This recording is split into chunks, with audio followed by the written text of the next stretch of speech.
Once again in the chess world, the most intense matchup and one of the most interesting battles between two humans in this planet. Ladies and gentlemen, welcome to the Enjoy Chess channel. This is the game that all of us are craving for, and everyone wants to see what happens when these two guys face each other. The player of the white side is Hans Niemann, the most controversial person in the chess world for the last 4 or 5 years, and the player of the black side is the king of the chess world, none other than Magnus Carlsen. This game has been played in Title Tuesday in the last round when both players has 9 points out of 10 games, and whoever wins this game wins the whole tournament. Each player has 3 minutes plus 2 seconds per each move. Hans Niemann, the guy that thinks that he is the king of the chess world, start this game like a king with a king pawn move to e4, and Magnus says no, I'm the king, and he responds with pawn to e5. Knights are jumping into the game, and here we have the Italian game, and Magnus replies with a 2-knight defense. He's inviting Hans Niemann to play knight g5 to the freed liver attack, and Hans says no, I'm not interested, and he plays pawn to d3, and now h6. The move that recently has been played by Hikaru Nakamura also, it keeps the g5 square from the knight and from the bishop. In many lines, white puts his bishop on g5, and this pin is annoying for the black pieces. So Hans plays c3, he wants to control the center. And Magnus plays d6, he says I'm not interested in developing my bishop to c5 like in normal Italians, and I'm just playing d6.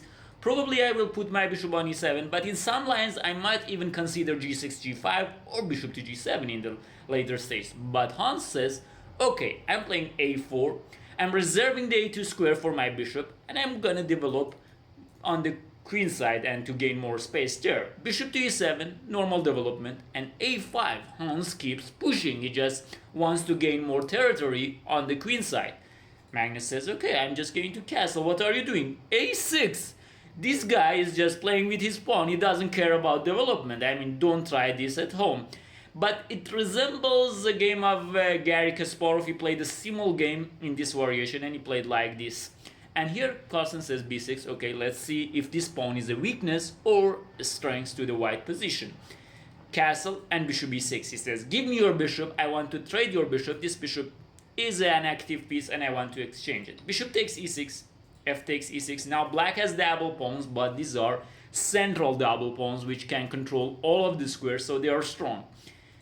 Knight to d2, normal development. Maybe he wants to put his knight on c4, maybe he wants to play like normal Roy Lopez kind of stuff, knight to f1, knight to g3, I'm sure that all of you knows this. Queen to d7, Carlsen decides to just develop rook to e1, so he decided to put his knight on g3. Rook a d8 and knight to f1. Rook f7, Carlsen is not sure of what he's doing, and look at the time management. Hans Niemann is better on the time, and it seems like that Carlsen doesn't know what to do, because if he plays d5 then his e5 pawn will be weak, so he plays rook f7. He says okay, let's see what happens, I might double on the f line, knight h3, and he plays rook f8. This was 2 moves ago that Carlsen plays rook d8, and now he plays rook to f8. This can happen in a blitz game because players doesn't have so much time to ponder on every kind of move. So knight g3 and queen to c8. So now Carlsen finds out that his situation is not that good. His opponent probably going to play bishop b3, queen d2, maybe d4 in some cases, and he doesn't have a clear plan in this position. He cannot play knight h5, knight h7 is also not so interesting. He plays queen c8, okay, he says let's put some pressure on this little guy on the queen side. And here bishop to e3 and knight to d7. Once again another moves that shows Magnus Carlsen probably is not sure of what he's doing. And look at the time management. Once again Hans is better on time. Pawn to d4. Now he reaches the best kind of setup. Okay, engine suggests b4 with the idea of playing b5 and having a very good queenside pawn advancement, but Hans plays after knight d7, pawn to d4. He just wants to gain more space on the center also, and he thinks that okay, I might play d5 in some position, and he's under pressure. Magnus for sure is under pressure. Now knight a5 should have been played, but Carlsen plays e takes d4 and c takes d4. Look at the central pawns, he's in very good shape. And here Carlsen plays knight db8. This is the most crucial point of the game. Hans Niemann thinks that he is the next Fischer in the chess world, and so many times says his style is like Fischer. Fischer was known to be very good at recognizing the critical points of the game and to think in that moments and to find the best way. Spassky said this, that Fischer was best at this in that time. And here it's a critical moment for Hans Niemann. Let's see how he will respond. Magnus wants to play knight takes a6, and Hans responds in a very poor way. He had two lines that could have get him such a good advantage. One line was a simple line like playing queen to a4 with the idea of putting the rook on c1, and this knight is some kind of how doesn't have any good squares. Rook c1 is coming, you change the road to the queen side, and I mean the best line that engine says is something like this, and you can imagine this position is very good for white. I mean in human perspective this position is perfect for white. He wants to take on c6, okay, queen d7 is the only move, but black is in big trouble in this position. But one line that I'm very interested is in pawn to d5, and after e takes d5, e takes d5, knight b4, black wants to take this pawn. Carlsen can, Hans can say, okay, go and take it, and after queen d2, knight takes a6. If we, for example, plays knight, this knight takes a6. I don't know which knight, both knights. This knight is better, perhaps, yeah. But if he takes it with this knight, let's first imagine if he takes it with this knight. Then we will take bishop takes h6. Because black is so busy on the queen side that we can penetrate on the king side. G takes h6, and now rook to e6. Look, white is coming with knight f5, queen takes h6. This position, you cannot play rook f6 because e7 is hanging, and your knights are just donkeys on the queen side. They cannot do anything. After bishop f6 you can play knight f5, and here you go, rook a4, rook g4 is coming. It's if someone like Kasparov would have played this game, he for sure would have continued like this. I'm not sure in a blitz game, but in a classical game you should have continued like this. And this position is, it look like it's like over. Computer, it takes time for engines to understand this is over, because black doesn't have so many pieces on the king side, and white is attacking with all of the pieces. Okay, if knight 8 takes a6, once again bishop takes h6, and after g takes h6, once again rook to e6. This is very hard to defend. Knight h5 is coming. I mean in a blitz game it's not, nobody can save this position, even Magnus Carlsen. The best line of engine is saying something like this: queen e8, rook takes h6, rook g7, and after knight h5 play rook f2 f7. This is still very good position for white. It's like +2 +3. This is over, because these knights cannot come back to the game. They are stuck to each other, and white has like everything on the king side. Even the move that engine suggests is h4 with the idea of knight to g5, a very good idea. So this was the way that Hans could have finished this game. If he would have played d5, then this with this, I mean there are other ways also, like engine also suggested, but queen d2, knight takes a6, bishop takes h6 was such a style to refute Magnus Carlsen played. But okay, players doesn't have so much time, and Hans plays queen e2, says okay, let's defend the pawn. But after knight to b4, it seems like that Carlsen wins the pawn anyway, and he doesn't have the attack on the king side, and his queen is misplaced. If the queen was on a4, there was no knight b4. So now what to do? He plays rook c1 and now c5. Look, if the queen was on a4, none of these bullshits could have happened, but now black is in good shape. He wants to take on a6. So okay, Hans says let's put some pressure on your center, but he plays d5, and Carlsen is good when he is under pressure.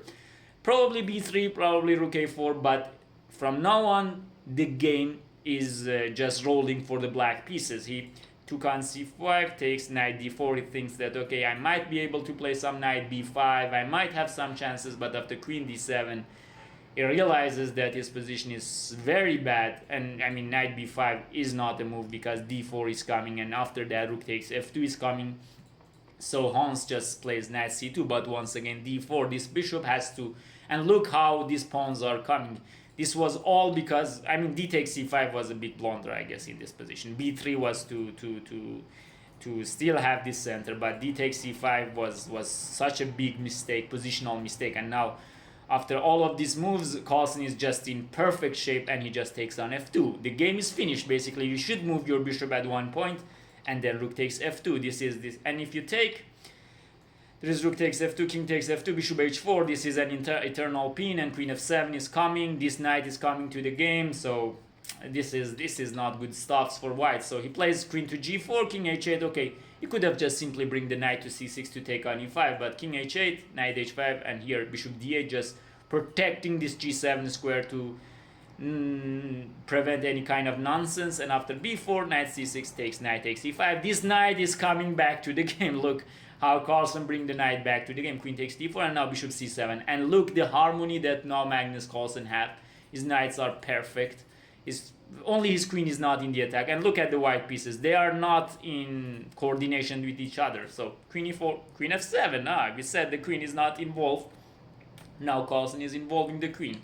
Knight to f3 check. A very nice, brilliant sacrifice by Magnus Carlsen in time trouble. He has only 9 seconds in this position, and he plays knight to f3 check. This guy knows what he's doing. Of course, this is not so difficult like for someone's like in Magnus Carlsen 11. Also, knight c4 is winning. The most important point is to open up the bishop, but knight f3 check. You cannot take this because of the knight takes d2. You will lose your queen, so you need to take the knight.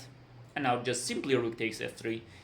Carlsen estimate this position as winning, and he's right. Knight here, and even queen to h5 is bringing all of the pieces. Now look, the thing that we explained in the previous stage, that white could have done something to the black king side. Now Carlsen is doing it to the Hans Niemann's king side.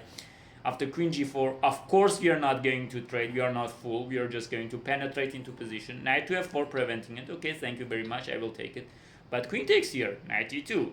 Now you lose your queen, unfortunately, my friend. And here is the checkmate by Magnus Carlsen. And Carlsen, with this game, he won this tournament in style. He won it like with 10 points out of 11, as you can see. Denis Lazovic is the second, and Hans Niemann, despite losing this game, was in the third place. So this was a very instructive game for me. I mean, like Hans could have finished off Magnus Carlsen on the king side, or even on the queen side with this queen a4, or with this queen d2, bishop takes h6. But he missed the most crucial point in the game, and after that Magnus Carlsen took control. I hope you enjoyed this video, because this is the main purpose of our channel. And if you like this video, please like it, write your thoughts, and subscribe to my channel. Enjoy chess and life.